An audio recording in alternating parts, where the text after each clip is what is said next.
here are some of the questions that the attendees brought in to us. Who has the best quality reputations? How do I know? Is there public information available?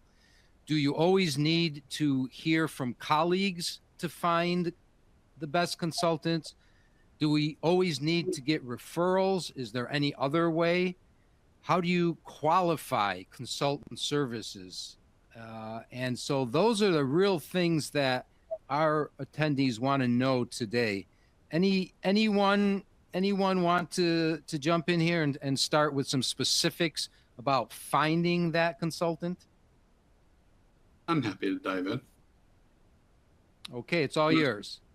Hi, thank you. So we've employed consultants in a number of ways. The two typical ways are referrals.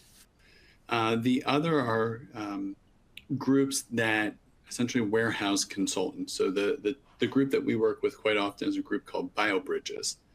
And there are there are a handful of similar groups that have a stable of consultants for every area, not just in CMC and manufacturing, but pharmacokinetics, pharmacology, et cetera. And so while we try to find people through referrals, I think our initial belief was that working with a group like BioBridges would actually be more expensive. And the reality is they have some really good people. And so it's not been dramatically more expensive to work with BioBridges and to fill in gaps where we have. So I'd say, probably 3/4 of the consultants we work with are referrals, people we've all worked with previously, and then 1/4 come actually through agencies. And that's been surprisingly productive for us.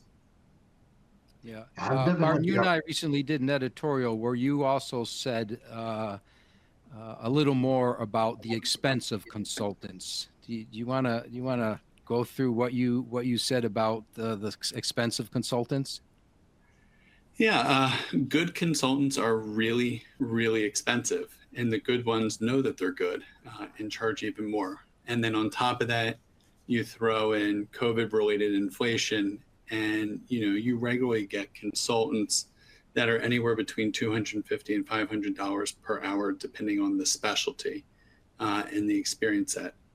And what we have found in almost all cases, they're expensive for a reason. And so what we ultimately decided to do is pay up for quality, and that ultimately rewards you with respect to efficiency.